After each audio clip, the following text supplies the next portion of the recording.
My name is Haley Monroe, and I'm 25 years old. And apparently, I'm the kind of daughter you can throw out for a crime you know she didn't commit, then still expect an invitation to her wedding. I grew up in one of those perfectly average suburbs in Michigan. You know the type: cracked sidewalks, kids' bikes left on lawns, the sound of lawn mowers on Saturday mornings. Our house was this tired two-story with faded blue paint my dad kept promising to repaint next summer. Next summer never came. Mom ran a small catering business out of our kitchen. There was always something simmering, marinating, or cooling on every flat surface. Dad worked at a manufacturing plant that made car parts. Don't ask me which ones. He talked about them like they were state secrets. We weren't rich, but the lights stayed on. There was food on the table, and we took the occasional budget vacation. On paper, it was fine. Then there was the unwritten rule of our house. Ashley is the sun. Haley is whatever orbits quietly and doesn't complain. Ashley is my younger sister by 2 years. From the second she showed up, our parents treated her like she hung the stars. I'm not exaggerating. Ashley brings home a B on a test. Oh, sweetie, you tried your best. We're so proud of you. I bring home straight A's? That's nice, said without even looking up from their phones. Ashley sets the kitchen on fire trying to make toast, like literal flames licking the cabinets. They laugh. She's so quirky and creative. If I had done that, they'd still be bringing it up at every holiday. For a long time, I swallowed it.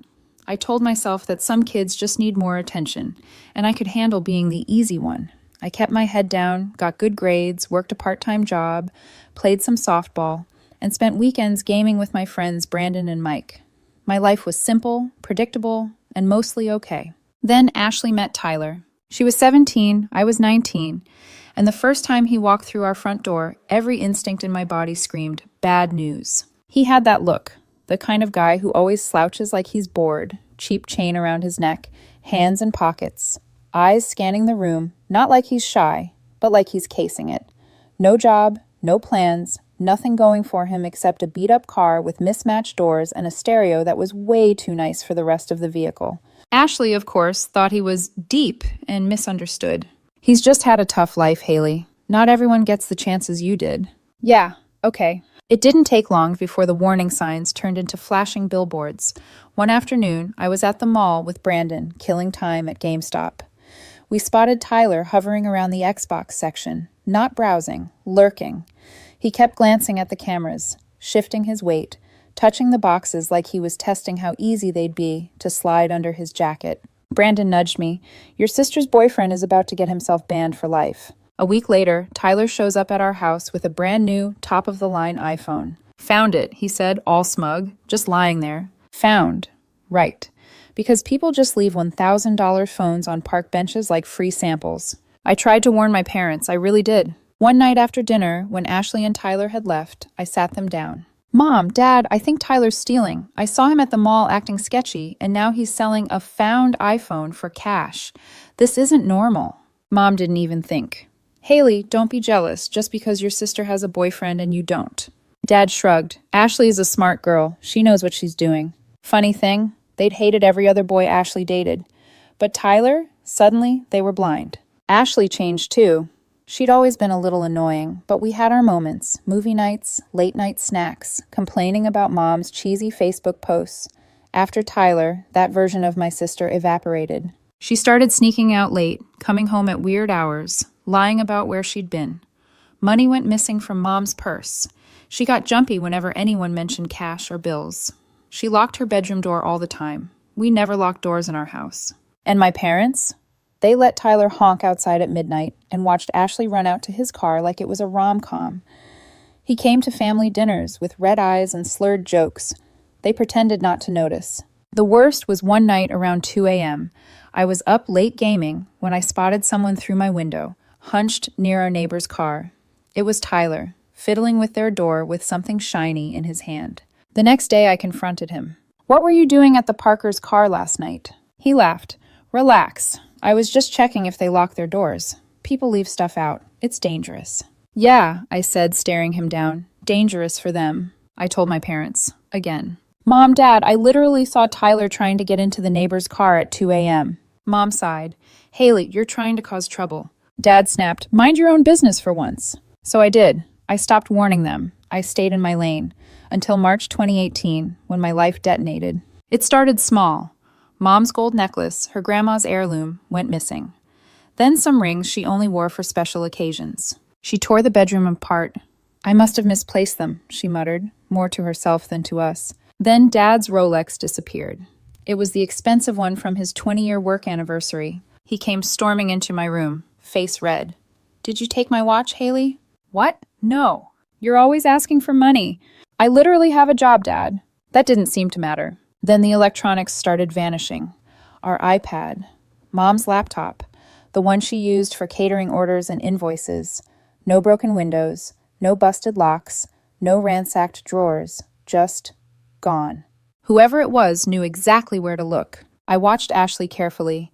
She flinched every time someone mentioned the missing items. Her door stayed locked.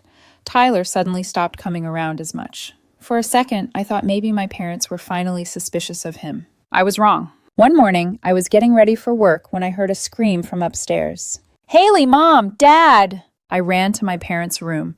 Ashley was standing there in the doorway, eyes red, hands shaking as she pointed at me like I was a horror movie monster. "She's been going through your stuff. I saw her." Mom rushed in behind me.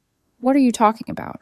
Ashley launched into this trembling, Oscar-worthy performance. "She's been sneaking in at night," Ashley sobbed. "I stayed up late studying and saw her. She goes through your drawers and the jewelry box. I was too scared to say anything before, but now everything's missing, and I can't keep quiet anymore." Studying. Ashley hadn't studied a day in her life. My brain short-circuited. "That's not true," I said, heart pounding. "I work nights. I have timesheets. I'm literally not here most of the time any of this went missing." Mom wouldn't look at me. Dad's jaw clenched. Ashley kept going, adding details only the actual thief would know. "Mom, the gold necklace was in the green jewelry box on the top shelf of your closet. And Dad, your watch was in the sock drawer under your work socks. I saw her in there." My stomach dropped. How did she know exactly where those things were? "You're lying," I whispered. Dad turned on me like a switch had flipped. "Enough. You took those things, Haley. Just admit it and give them back." "I can't return what I never took," I said, shaking. "I was at work. Brandon and Mike can confirm I'm gaming with them after my shift. I have proof." He didn't care. Every time I opened my mouth, he cut me off. "Stop making excuses. Stop blaming your sister. Stop lying." I tried one last time. "How does Ashley know where everything was? Why hasn't any of her stuff gone missing if I'm supposedly stealing? And if I'm sneaking around the house at night, why is there zero sign of forced entry or anything?" Dad's face went cold. "You either admit what you did and bring everything back, or you get out of my house." I stared at him, waiting for the punchline. It never came. "Dad, I don't have it," I said. "I'm not a thief." Something in him snapped. He grabbed a trash bag, started yanking my clothes from the closet, books from my shelves, stuffing everything into black plastic. "You have 1 hour," he said. "Then you're gone." I'll never forget the sound of plastic dragging across the floor, or the way my hands shook as I shoved my life into bags. I'll never forget what I heard in the background either. Ashley, in her room, laughing. Mom stood in the kitchen, crying into a dish towel, saying absolutely nothing. 19 years of never getting in trouble. 19 years of good grades, no parties, no drama. And suddenly I was the master criminal they'd apparently been waiting to catch. I tried calling my Aunt Sarah, hoping she'd be my lifeline, but Ashley had beaten me to it, spinning some story about being terrified of me and how she'd finally found the courage to speak up. By the time the sun went down, my entire extended family thought I was the kind of monster who robbed her own parents and terrorized her little sister. I left that house with 2 trash bags, my car, and 0 plan. I slept in a Walmart parking lot for 2 nights, curled up in the back seat, using my hoodie as a pillow. Every creak outside jolted me awake. I cried until my chest hurt and my throat burned, but no one came to get me. No one called to see if I was alive. Eventually, Brandon's parents let me crash on their couch. I lasted a few weeks there before I could feel the strain. Extra mouths, extra bills. I quit my warehouse job. It was too far away, and gas wasn't free. I applied for job after job, but thanks to my parents' gossip, every reference check ended with, "We heard there were issues." Mike's family took me in next. Same pattern. Couch to couch, bag to bag, trying to be invisible so I wouldn't be a burden. Finally, after months of feeling like a ghost, Mike's older brother James mentioned a friend who owned an auto shop in the next town over. They need someone to answer phones, handle the computer, keep the schedule straight, he said. I'll vouch for you. The owner, Dave, didn't flinch when I told him my family might badmouth me. Everyone's got a story, he said. I care if you show up on time and don't steal from the cash drawer. He let me sleep in the break room for a while, on a flimsy cot that smelled like oil and old coffee. Eventually, I scraped enough together for a tiny studio apartment above a Chinese restaurant. It was basically a box with a bathroom and a hot plate, but it was mine. Sometimes, when the smell of fried rice drifted up through the floor, I'd lie on my cheap mattress and stare at the cracked ceiling. My parents had their perfect daughter and their perfect story. I had a room, a job, and a heartbeat. What I didn't know, lying there in that noisy little studio, grease on my hands and exhaustion in my bones, was that a few years later, I'd be standing in a wedding dress at the end of an aisle, and the same family who threw me out would be pounding on the doors, screaming to be let in. They had no idea that by then, they'd already lost me. People talk about rock bottom like it's a single moment. For me, it was slower.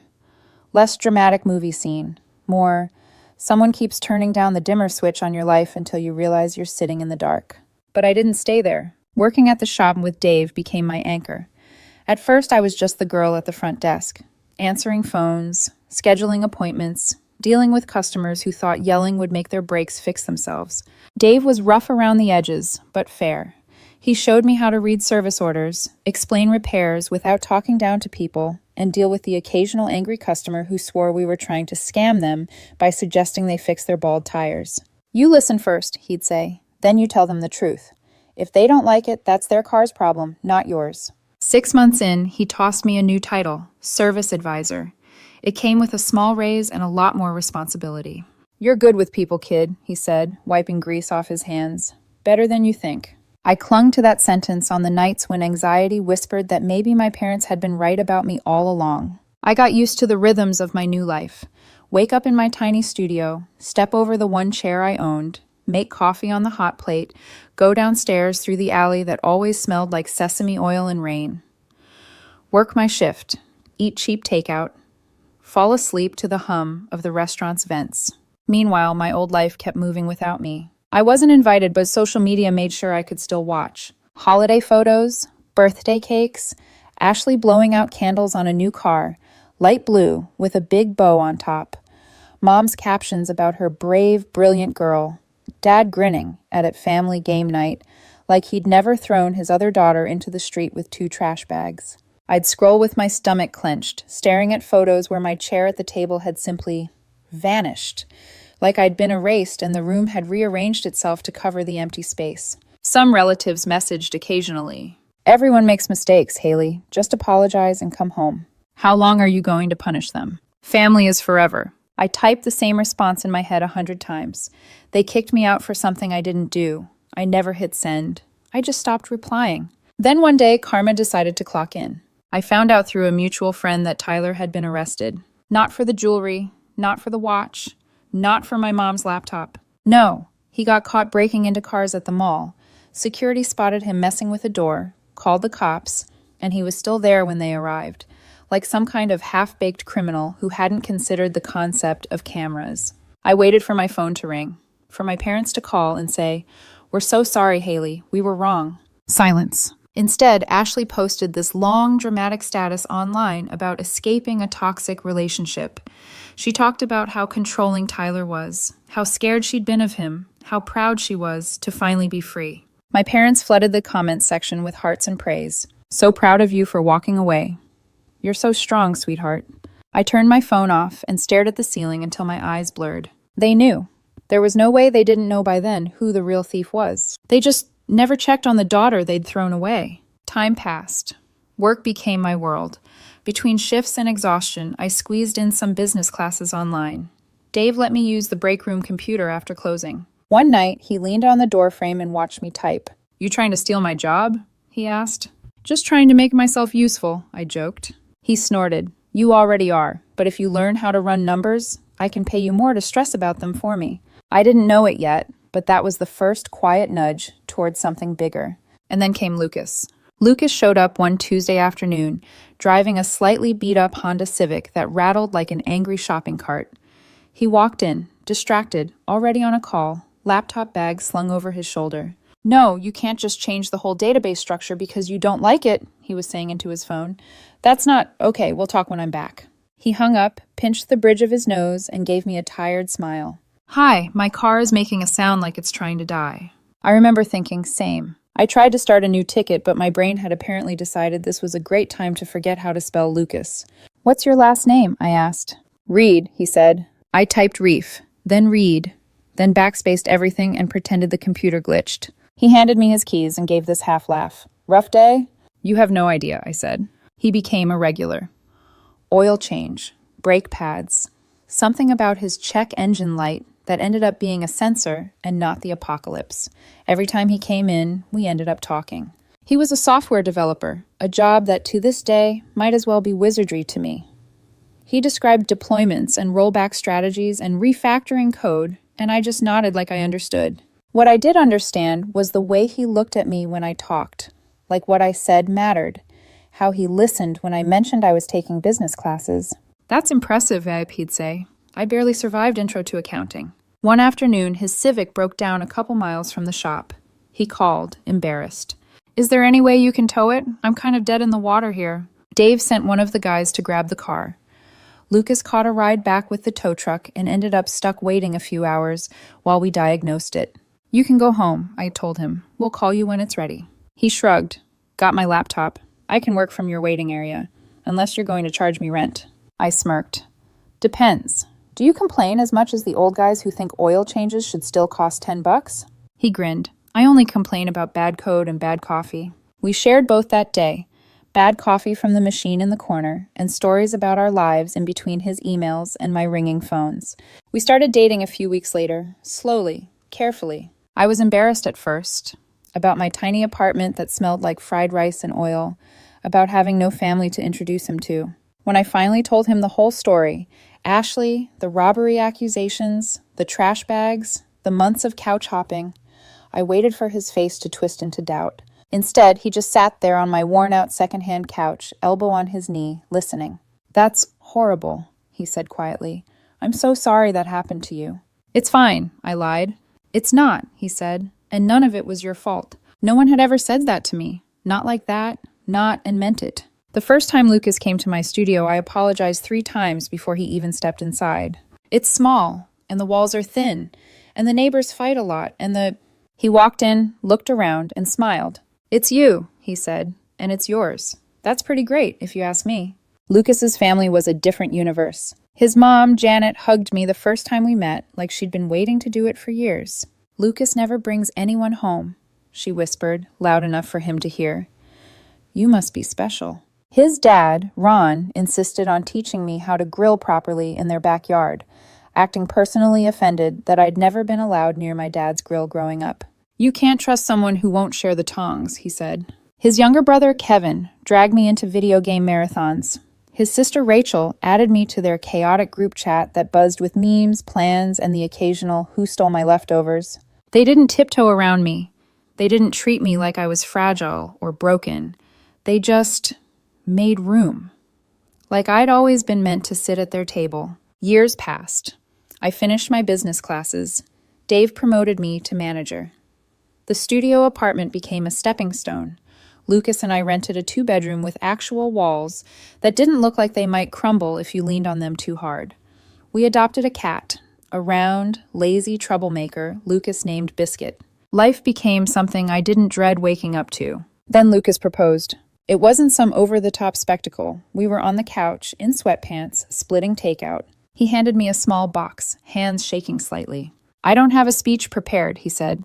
I just know that every time I think about my future, you're in it. So, will you stay?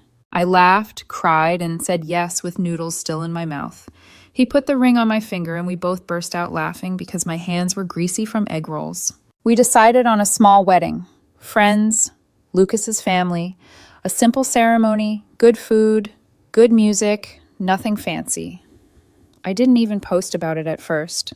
Lucas did. He posted a sweet picture of us, captioned, "She said yes," with the ring visible on my hand. He tagged me. That's all it took. Within 24 hours, my quiet, carefully built life had an unwelcome echo from the past. My cousin Rachel, not Lucas's sister, saw the post. Then my parents did. Then my Aunt Sarah. Then every relative who'd ever told me to just apologize suddenly remembered I existed. My inbox flooded. How could you not tell your mother you're getting married? We had to find out on Facebook? Do you know how humiliating that is? Whatever happened back then, it's time to move on. You're being petty. Your sister is devastated. She misses you so much. Then came the gaslighting. You're remembering things wrong. We were just trying to teach you responsibility. You're making Ashley feel guilty about misunderstandings from years ago. Misunderstandings. That's what they called being homeless in a Walmart parking lot. Then, as if the universe wanted to test every boundary I'd built, an email arrived from Ashley. The subject line made my stomach flip. I need to tell you the truth. She said she was in therapy now, that she'd been doing a lot of work on herself, that she couldn't sleep at night knowing what she'd done, that she had something important to tell me about what really happened with the thefts. Lucas read it over my shoulder, jaw tight.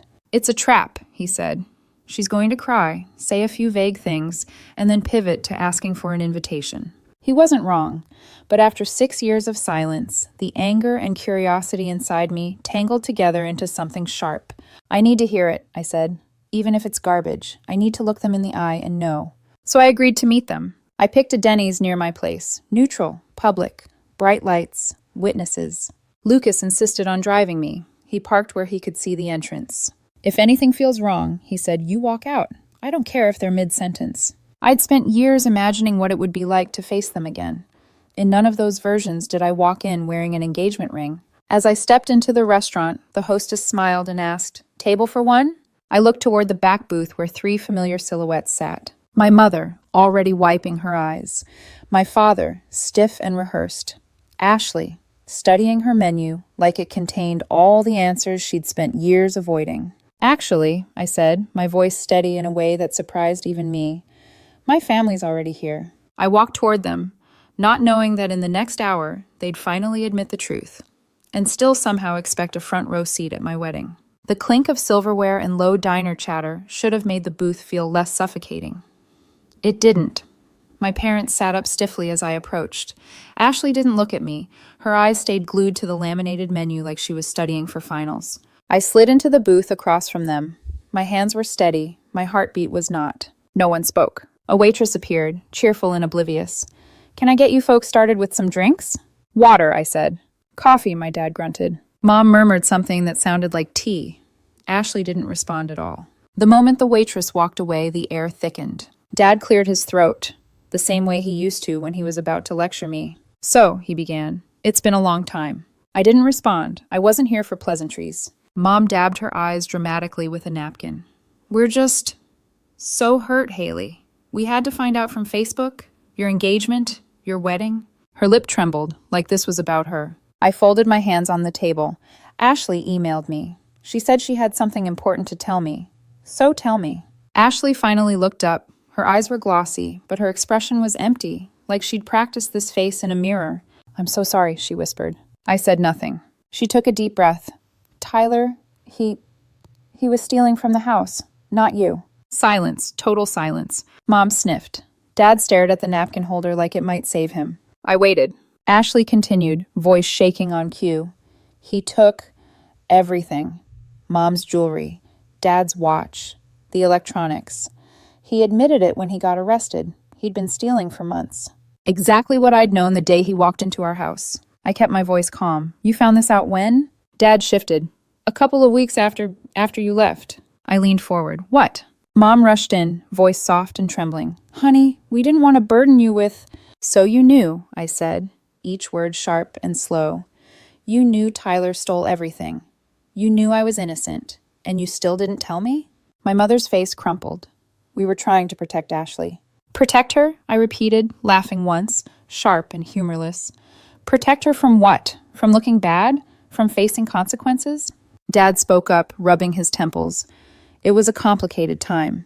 We didn't know how to handle it. We figured you'd land on your feet. You were always the responsible one." My chest tightened. For a moment, the room felt tilted. "So you let me be homeless," I said quietly.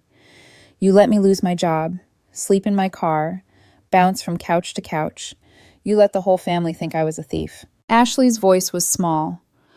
"I was scared of Tyler. He was dangerous. I didn't know how to tell the truth." I stared at her. The truth didn't require courage, Ashley. It required decency. She blinked rapidly. I'm in therapy now. I'm working on myself. The waitress returned with our drinks. She paused, sensing the tension. Are you ready to order? No, I said, without taking my eyes off my family. Not staying long. She nodded and disappeared. Dad cleared his throat again. Look, what's done is done. We can't change the past, but we can move forward as a family. Mom leaned in, hopeful. Yes, we want to be there for you now, for the wedding, for everything. Ashley gave a small, trembling smile. I would love to stand by your side on your big day. I stared at them, momentarily stunned by the audacity. Let me get this straight, I said slowly. You let your adult daughter be homeless for 6 years, and now you want to come to the wedding I built out of the ashes you left me in? Dad stiffened. You're being unreasonable. I'm your father. I have a right to be there. I laughed, quiet, disbelieving. A right? Where was that right when you kicked me out? When you tossed my clothes into trash bags and told me I had an hour to leave? Mom wiped her eyes. We were under stress. We didn't know any better. You knew better, I snapped. You just didn't care. Not enough, anyway. Ashley reached across the table, touching my arm like we were sisters in a Hallmark movie. Please, Haley, don't let the past ruin the future. Family belongs together. I slid my arm away. No, you don't get to say that. You don't get to show up here with pre-scripted tears and expect forgiveness on a deadline. Ashley flinched. Mom's face fell. Dad scowled. I stood from the booth. You're not invited to the wedding. Dad's voice rose. What? You can't do that? I turned back, meeting their eyes one by one. You forfeited your place in my life the night you chose a thief over your own daughter. Mom began to cry louder, hoping to draw attention. Dad muttered something about ungrateful children. Ashley whispered, You'll regret this. Then Lucas walked in. He wasn't dramatic about it. He didn't make a scene. He simply walked to me, placed a steady hand on my back, and said to my parents in the calmest, coldest voice I'd ever heard, I think it's time for you to leave. The effect was instant. The noise died. Even my father shut up. I walked out with Lucas, leaving the three of them sitting in that booth like a family portrait that had finally cracked. When we reached the parking lot, I realized my hands were shaking. Lucas opened the passenger door. You okay? I swallowed. No, but I will be. He kissed my forehead. You're stronger than they remember. I didn't know then that we'd only seen the beginning, because what came next wasn't an apology or a quiet fade-out. It was a storm that would hit us on the most important day of my life. The wedding planning became a mix of joy and dread. Joy, because Lucas's family embraced every detail like it was their own celebration.